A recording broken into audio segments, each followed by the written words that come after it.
सभी का बहुत बहुत स्वागत है। मेरा नाम रूबिका लियाकत है। देखिए 4:50 हो गए, यानी वक्त हो गया है आपके पसंदीदा शो गूंज का न्यूज 18 इंडिया पर।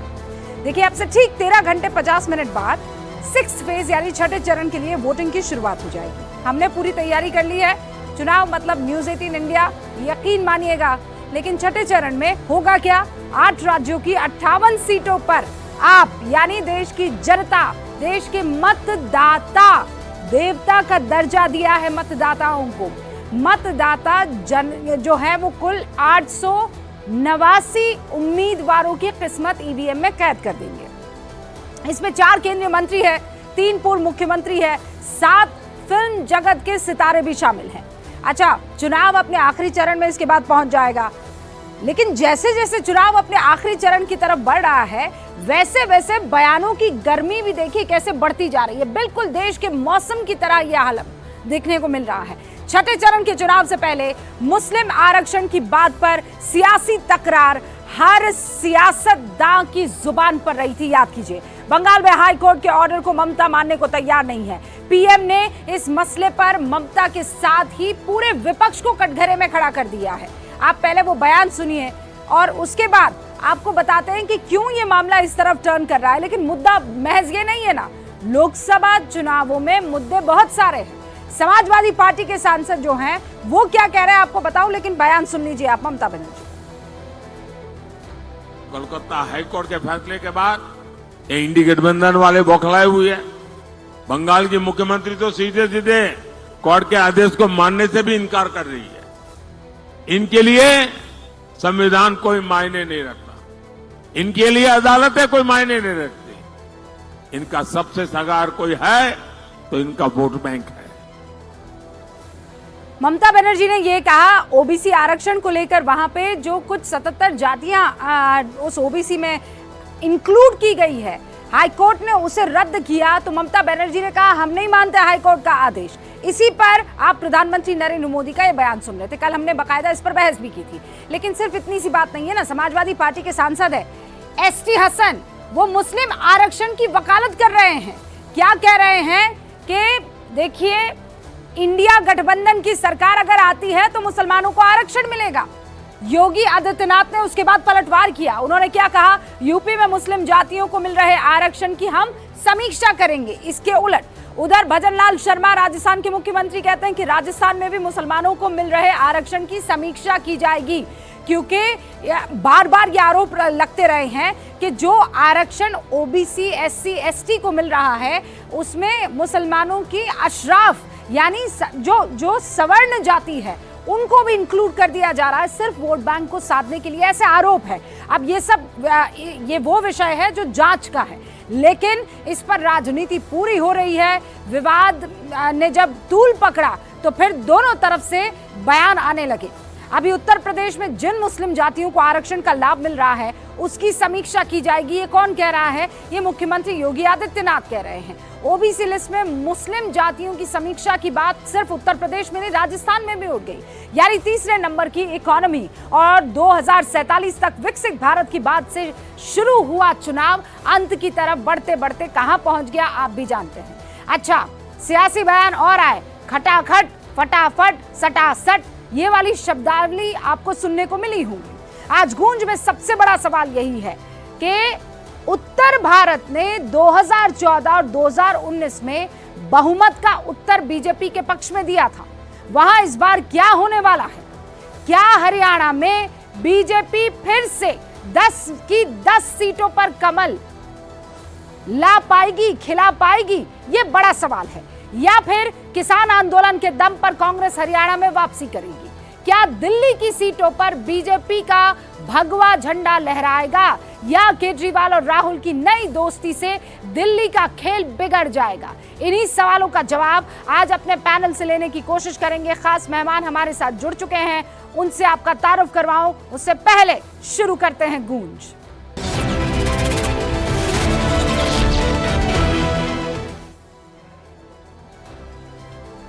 तो हमारे साथ जो खास मेहमान जुड़ चुके हैं उनसे आपका तारुफ करवा देती हूं मैं। मनोज काका हमारे साथ जुड़ चुके हैं, समाजवादी पार्टी के राष्ट्रीय प्रवक्ता हैं, आपको स्क्रीन पर इस वक्त नजर आ रहे हैं। शाजिया इल्मी भारतीय जनता पार्टी की राष्ट्रीय प्रवक्ता आपसे कुछ ही देर में हमारे साथ जुड़ेंगी। वरिष्ठ पत्रकार हर्षवर्धन त्रिपाठी जी, इनफैक्ट शाजिया इल्मी आपको स्क्रीन पर नजर आ रही है, वो जुड़ चुकी हैं। और हमारे साथ यहाँ वरिष्ठ पत्रकार सतीश के सिंह साहब भी जुड़ चुके हैं। सतीश जी, आपका भी यहाँ स्टूडियो में बहुत बहुत स्वागत है।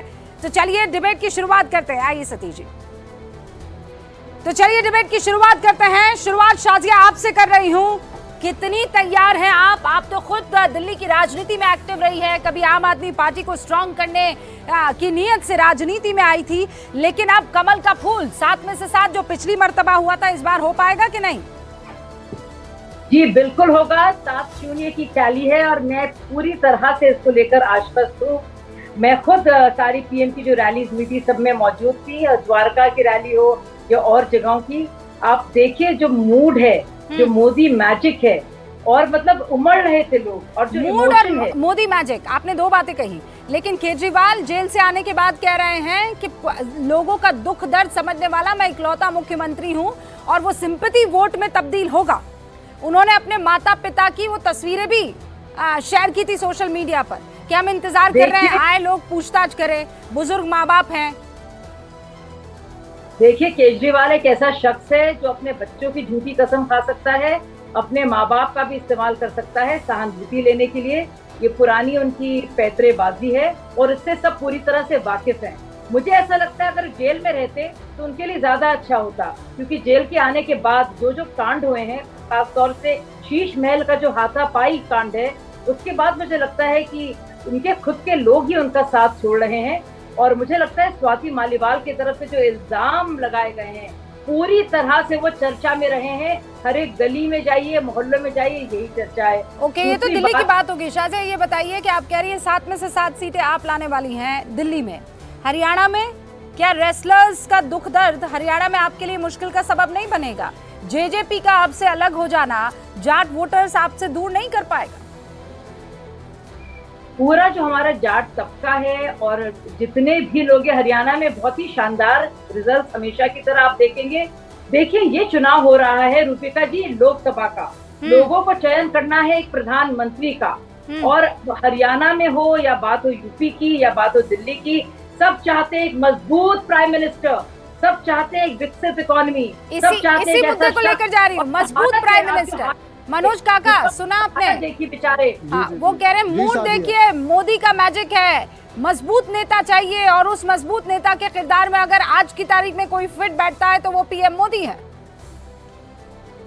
रूबिका, बहुत दिनों के बाद हम लोग संवाद में हैं और ठीक बात आपने कहा कि इस देश को 140 करोड़ जनमानस को चलाने के लिए। उससे पहले कि आप शुरुआत करें, मैं सांत्वना देना चाहती हूँ आपको।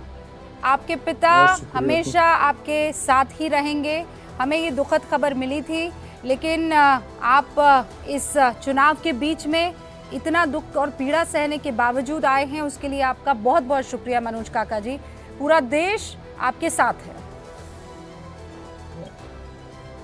रूबिका, जो संवाद आपने शुरू करा कि एक मजबूत नेता की जरूरत होती है, ठीक बात है, और इससे मैं संबद्ध होता हूं कि 140 करोड़ का जो लोकतांत्रिक देश है, जो जनमानस है, उसको जरूर ऐसे नेता की जरूरत होनी चाहिए जो सभी के कंधों को और सभी के दुश्वारियों को एक साथ उसकी रहनुमाई कर सके, उसको साथ लेके चल सके। लेकिन ऐसे नेता से इस देश के लोग जब सवाल कर रहे हैं, इसी पार्टी के एक नेता होते थे जो ये कहते थे कि राजनीति में जब विरोधियों के प्रति शत्रुता का भाव हो तो समझिए कि जो लोग सरकार में हैं वो लोकतांत्रिक प्रक्रिया का पालन नहीं कर रहे हैं, बल्कि तानाशाही की तरफ बढ़ रहे हैं। जो नेता इस देश में 2 करोड़ रोजगार के उद्घोष के साथ, 15 लाख के उद्घोष के साथ, बुलेट प्रूफ ट्रेन के उद्घोष के साथ इस देश में अपनी बात रखते थे, वो नेता यहाँ तक आ गए हैं कि अब विरोधियों को कहते हैं कि आपकी भैंस खोल ली जाएगी, वो कहते हैं कि आपका मंगलसूत्र ले लिया जाएगा। अरे इस देश में बहुत बार मुगलों ने भी, जो सच है, इतिहास कभी भी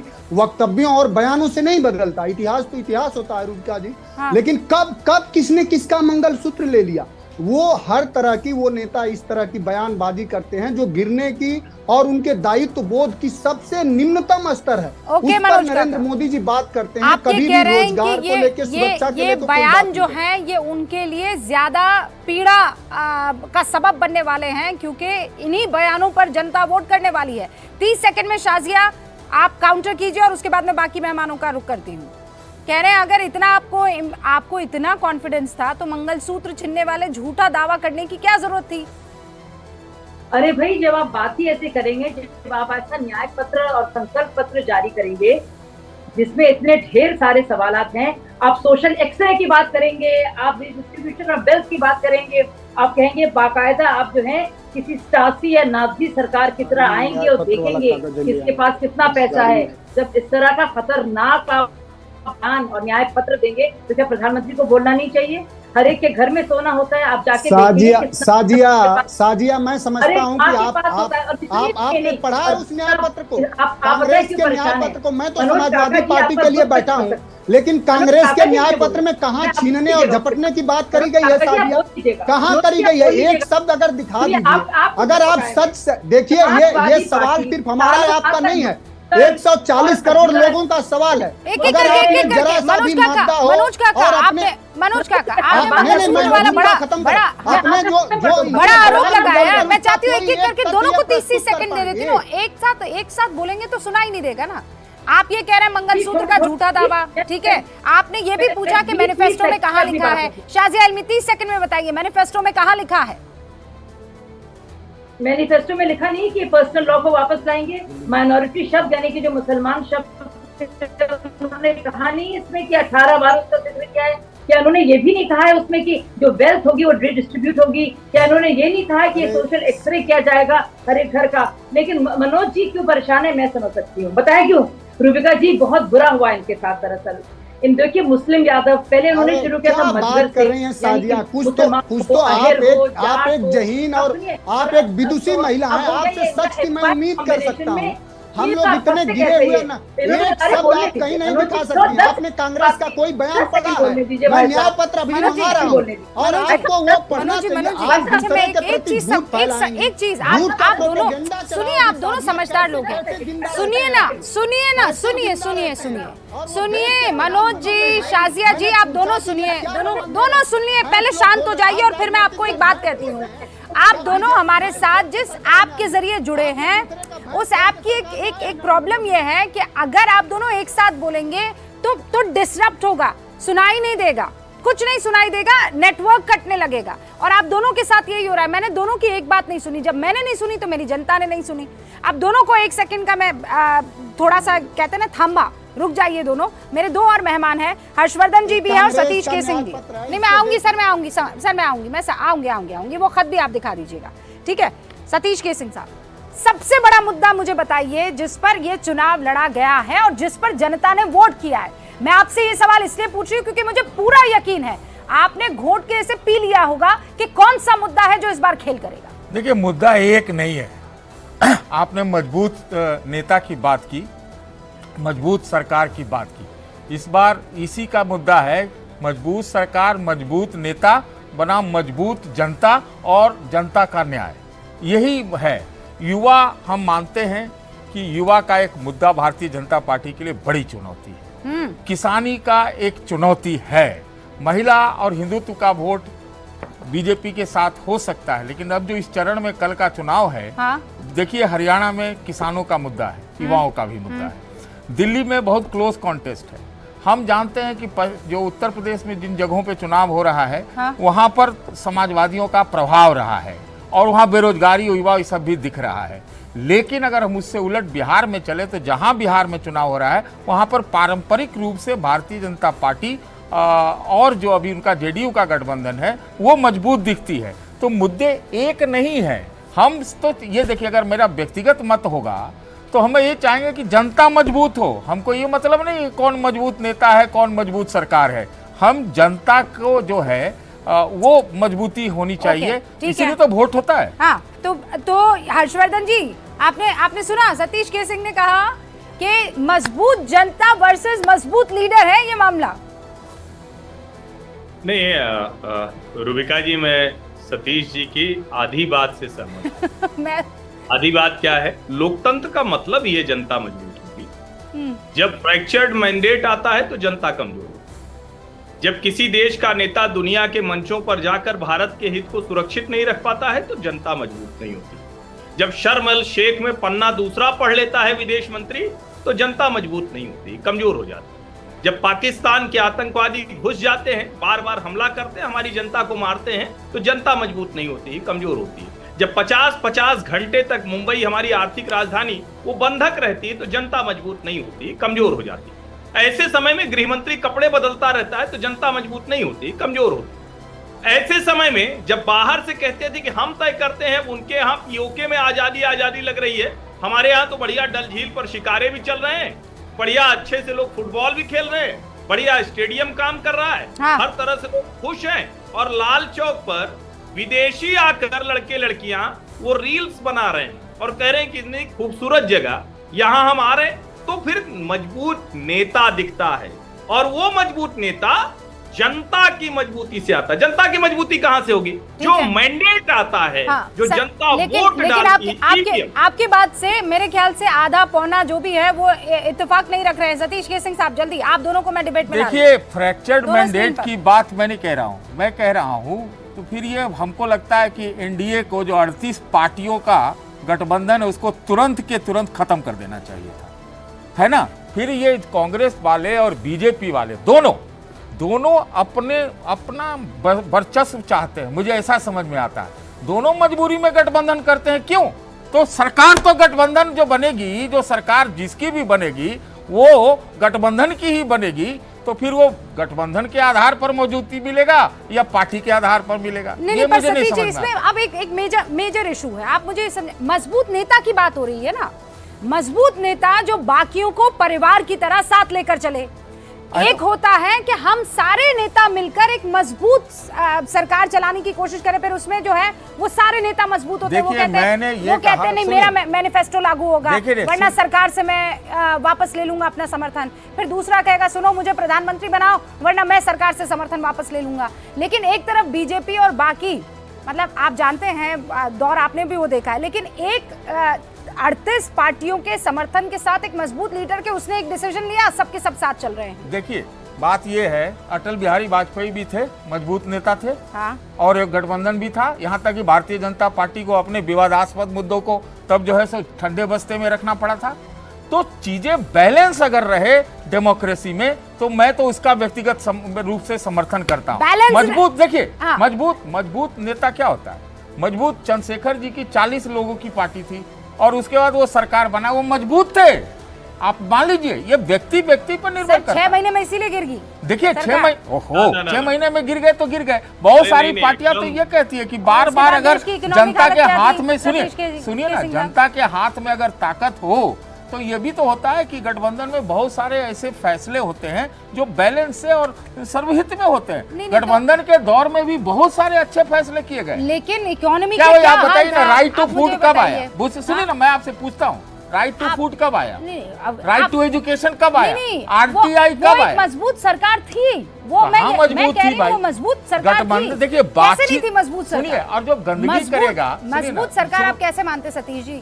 जब एक मजबूत फैसला लिया जाता है, देखिए, जब आपस में ही लड़ रहे हैं, तो आप कैसे फैसला मजबूत होता है? मजबूत नेता नहीं होता है। नहीं तो वो नेता लेता है ना, वो नेता नहीं लेता है ना, आप ये समझिए, फैसला मिलके होता है। सुनिए, अच्छा, 370 आपको लगता है बहुत मजबूत फैसला था? तो कैसे हो गया? मजबूत फैसला था। अरे बहुमत में सरकार, अरे मजबूत फैसला था, मैं तो बोल दिया जवाब में। फैसला मजबूत था। हाँ। ये विल किसी और में क्यों नहीं थी? देखिए, क्यों नहीं ले पाया? सुनिए, तो ये आप ऐसे, आप देखिए, हमको किसी पार्टी का पार्टी मत बनाइए। मैं पार्टी नहीं बना मैं रही ये कह रहा हूँ कि जनता का कंट्रोल अगर रहता है डेमोक्रेसी में, वो बहुत जरूरी है। मैं राजीव गांधी, मैं एक और बात खत्म कर दूंगा। मैं सुनिए मेरी बात, कंप्यूटर लाने के लिए सलाम करती हूँ। अब इसमें मैं पार्टी थोड़ी बन गई, राजीव गांधी को पसंद करती हूँ क्योंकि वो कंप्यूटराइजेशन के हक में थे। आज देश कितना आगे बढ़ा है, उसमें कंप्यूटर का कितना बड़ा योगदान है। इसका मतलब ये थोड़ी कि मैं कांग्रेस को पसंद करने लगी हूँ। अगर 370 के लिए, ट्रिपल तलाक के लिए मोदी की वाहवाही हो रही, तो आपको ऐसा क्यों लग रहा है कि आप? मैंने कभी नहीं कहा कि 370 के लिए वाहवाही नहीं होनी चाहिए। इकोनॉमी जो है, आर्थिक उदारीकरण हुआ, इसका मतलब ये थोड़ी है कि मैं पीवी नरसिम्हा राव के लिए चुनाव लड़ रही हूँ। नहीं, देखिए, आर्थिक उदारीकरण में बहुत सारी त्रुटियां रही हैं, उसी का तो आज हो रहा है सवाल। लेकिन मैं ये कह रहा हूँ, हर्षवर्धन जी का एक जवाब देना चाहता हूँ। जब गंदगी कोई सरकार करती है, कोई भी सरकार रहे, तो उसको हर्जाना भुगतना पड़ता है। हमने ये यूपीए के केस में देखा है, जो कपड़ा बदलने वाले लोग, आप उसको मत लीजिए। लेकिन जब न्याय की बात होगी, 90% जनता की बात होगी, मैं मानता हूं कि युवाओं जो भी सरकार आए, हर्षवर्धन जी सुनिए, नहीं है? नहीं हर्षवर्धन जी मैं कहना बोल रहा चाह हूं रहे थे। कि देखिए, मैं एक लाइन बोल देने दीजिए। मैं मानता हूं कि देखिए, कोई भी सरकार आए, मजबूत आवे चाहे मजबूर सरकार आवे, इस देश में जो बुनियादी कुछ मुद्दे हैं उसको एड्रेस करना पड़ेगा कि उदारीकरण एकदम बहुत अच्छा है, इकोनॉमिक पॉलिसी बहुत अच्छा अरे है। सर, त्रुटियां तो सब में रहेगी ना, ऐसा वरना नहीं तो होता। जन्नत ही बन जाएगा ना। हर्षवर्धन जी 30 सेकंड आपके पास है। रूबिका जी, मेरा ये मानना है कि संतुलन बिठाने की फर्जी कोशिश इस देश के साथ सबसे बड़ा धोखा है। ये नहीं हो सकता कि हम संतुलन बिठाने के लिए अच्छा थोड़ी देर बाएं चलेंगे, थोड़ी देर दाएं चलेंगे। हमें एक रास्ते पर दृढ़ता से चलने की ताकत जो जनता देती है, तब मजबूत नेता बनता है। और इस देश ने इंदिरा गांधी को भी देखा है, अटल बिहारी वाजपेयी को भी देखा है, नरेंद्र मोदी को भी देखा है, और पीवी नरसिम्हा राव को भी देखा है। मिली जुली सरकारों के दौर में भी अगर आप मजबूत निर्णय लेते हैं तो मजबूत नेता कहलाते हैं। ये मैं लेकिन कहना डॉक्टर चाहता हूं। मनमोहन सिंह को कोई ये मजबूत ठीक नेता मेरी बात नहीं बोल कह रहे हैं, सकता। सही है। कोई नहीं कह सकता। और अगर कोई ये कहे कि मजबूत नेता और मजबूत जनता के बीच चुनाव होता है, तो मैं सतीश जी की थ्योरी को पूरी तरह से खारिज करता हूं। ये शायद समझ ही नहीं पा रहे क्या बोलना चाह रहे हैं। भाई, मजबूत नेता और मजबूत जनता का संघर्ष कैसे होगा? अरे मैं जनता मजबूत ही जनता नेता को बन मजबूत कीजिए। मजबूत जनता ही जो है ना जनता ने ही मजबूत नेता को नेता मजबूत बनाती अभी है। निर्णय ले रहा है। मजबूत सतीश जी- नेता मजबूत सतीश जी जनता बोलने नहीं दीजिए। बनाती है, मजबूत जनता सतीश जी मजबूत बीच में, जो है बीच सो में। बनाती है सतीश जी है मैं ना। चुप था। और आपने अभी नरसिम्हा, सुनिए आप बीच में सुनिए नहीं मेरी बोला। बात, नरसिम्हा राव आपके का बीच में नाम नहीं लिया, बोला। वो तो आप ये सरकार गलत एक आदत दिन गिरने वाली थी, अरे एक दिन अच्छी उठने आदत वाली नहीं है थी, भाई। फैसले किए, सतीश उसका आप जी- सम्मान कर रहे हैं ना। सतीश जी, तो अच्छी सरकार आदत नहीं पर होता है। बात को बोलने दीजिए। अरे कमाल है, आप बोलने ही नहीं दे रहे। ये मजबूत आप ही बोल नेता ही का रहे। फर्क आप समझिए कि आज दुनिया के हर बड़े मंच पर यूनाइटेड नेशंस, WHO से लेकर दुनिया के हर कॉन्फ्लिक्ट और हर फ्यूचर की जो चिंता है, उसमें नरेंद्र मोदी खड़े होते हैं, आगे खड़े होते हैं। आज दुनिया का कोई देश नहीं जो भारत को अपनी शर्तों पर कुछ करने के लिए कह दे। आज दुनिया में किसी की यह हैसियत नहीं है कि भारत के अंदरूनी मामलों में टांग अड़ाकर और वो निकल जाए, चाहे वो 370 हो, चाहे 3 तलाक हो या CA हो। ओके। हमारा जो कानून है, हमारे जो हित का है, हम उसे लागू करेंगे और कोई लेकिन अब उसे मामला रोक इसी नहीं पर आ सकता। गया है जो सतीश जी कह रहे थे कि ये मजबूत नेता का चुनाव होने वाला है और मजबूत जनता का चुनाव होने वाला है। शाज़िया लेकिन अल्मी बनाम watch it नहीं in। है। बनाम नहीं नहीं, रूबिका। मैंने तो बनाम कौन कह रहा है? बनाम मैंने तो तो कोई वो कह बनाम नहीं से रहा बता दिया। है। ये आपकी जो है ना सीमित मानसिकता है, संकीर्ण मानसिकता, उसमें आप बोल रहे हैं।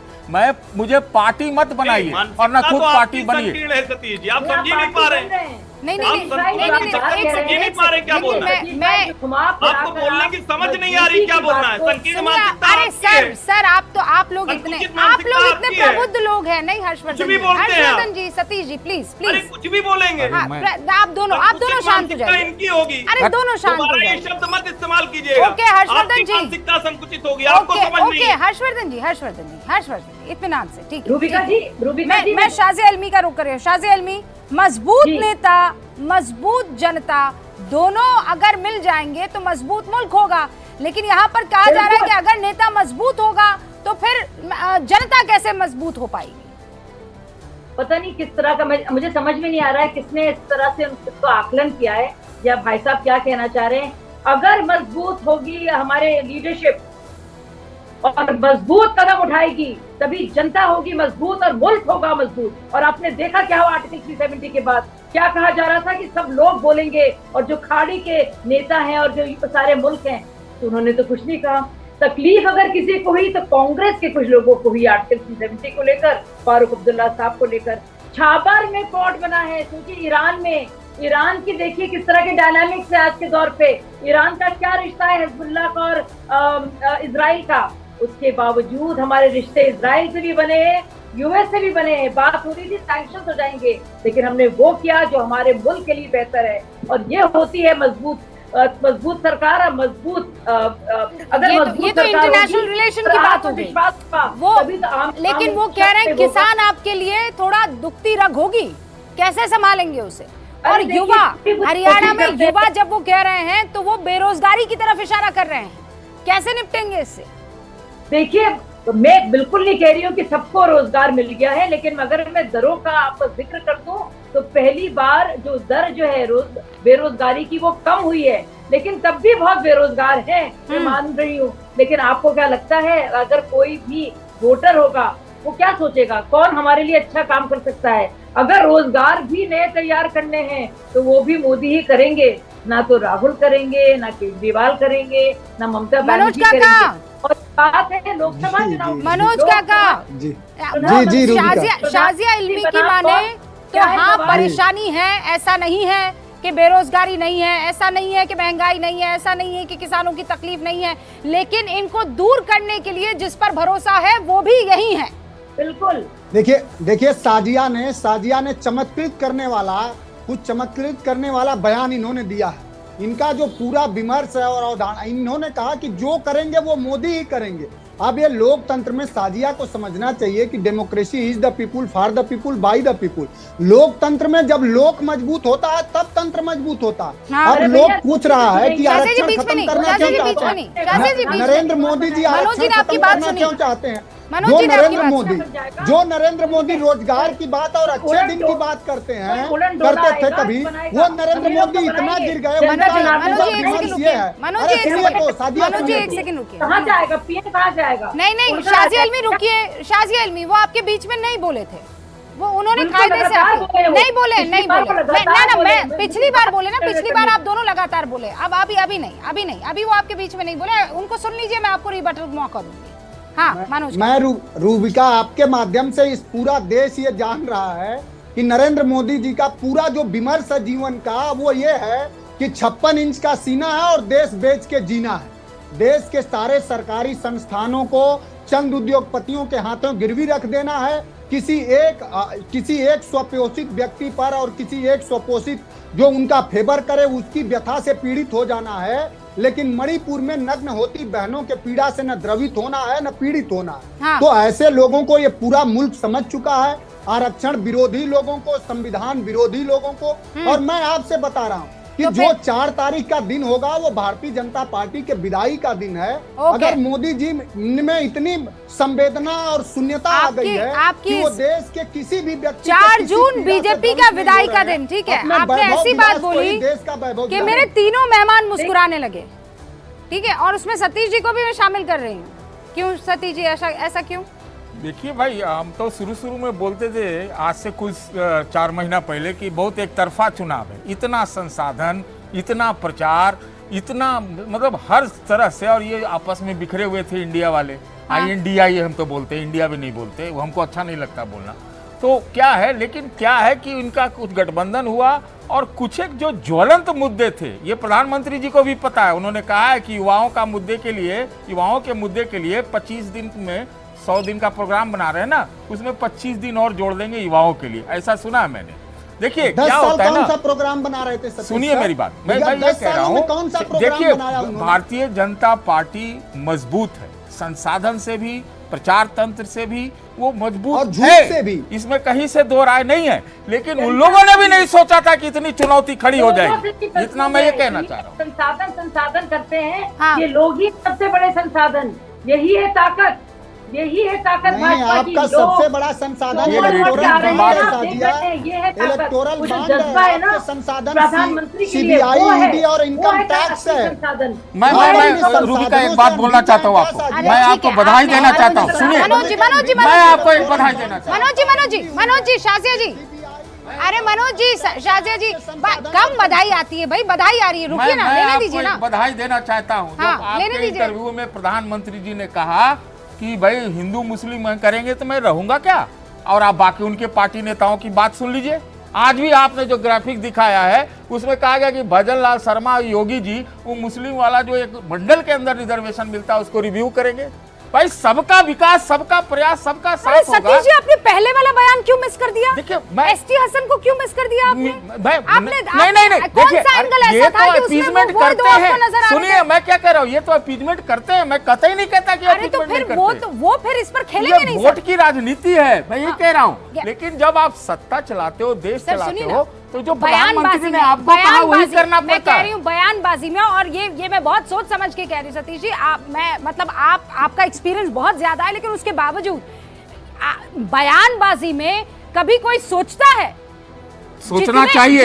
अरे वो सोचना चाहिए, वो तो आदर्श, आप हम सोचवाएंगे ना। अरे वो तो आदर्श मामला हो जाएगा, बरसों हो गए आपको ये सोचवाते हुए, लेकिन कभी हम नहीं हो लोग पाया दबाव डाल डाल के सोचवाएंगे। बयानबाजी अगर एक आदमी ऐसे करेगा कि हम आए तो संविधान बदल देंगे, तो दूसरा फिर कहेगा कि हम जो है समीक्षा करवाएंगे कि तुमने गड़बड़ी की हुई है। हर्षवर्धन जी, बयानबाजी पर क्या वाकई ये मान लेना चाहिए कि देश की जनता का मुद्दा क्या रहा है? ये तो बयान नेताओं के है ना। मैं ग्राउंड जीरो पर गई हूं, जितने भी बिंदु बयानों में और इलेक्शन के बीच दरमियान जब हम लोग डिबेट कर रहे थे, आप जनता के पास जाइए, कुल्फी खा रही होती है, उसका तो अलग ही मुद्दा होता है। अरे करते होंगे बयानबाजी, तो क्या करें? मैं आपको बताती हूँ, मतलब हर्षवर्धन जी, मैंने मोदी वतन मुसलमान में मोदी के बारे में, वो जब उन्होंने कहा कि ज्यादा बच्चे पैदा करते, तब मेरा इंटरव्यू नहीं हुआ था पीएम के साथ, ज्यादा बच्चे पैदा करते घुसपैठी है मुसलमान, इन सब में रिसोर्सेज बढ़ जाएंगे। मैं मुसलमानों के बीच में थी और इनको मैं कट्टर कह सकती हूँ, कट्टर बढ़िया मुसलमानों के बीच में। मैंने उनसे कहा मोदी आपके लिए स्टेज पर ऐसा कहते हैं, तो मुस्कुराकर दाढ़ी वाले जो जनाब है वो कहते हैं अरे जुमला है, हमको पता नहीं पड़ता है क्या, बिजली तो हमारे घर पे आ रही है ना। देखिए रूबिका, मुझे लगता है कि ये सबसे महत्वपूर्ण बात है जो अभी आपने अपने लोगों से मिलने के दौरान बताई। 10 साल में इस सरकार के दौरान हिंदू हो या मुसलमान, उसके जीवन स्तर में कमाल हुआ है। और मैं फिर से कहूंगा, ये मजबूत जनता हुई है, मजबूत नेता हुआ है, इसमें कोई भ्रम लोगों को नहीं रखना चाहिए। और जब हम कहते हैं कि क्या प्रधानमंत्री ने हिंदू मुसलमान किया, तो बिना किसी संकोच के मैं कह रहा हूं कि हाँ, प्रधानमंत्री ने हिंदू मुसलमान किया। लेकिन किया क्यों? क्या भारतीय जनता पार्टी के मैनिफेस्टो में एक भी शब्द हिंदू मुसलमान है? नहीं है। कांग्रेस के मैनिफेस्टो में बहुसंख्यकवाद के विरुद्ध लड़ाई है। क्या जरूरत है?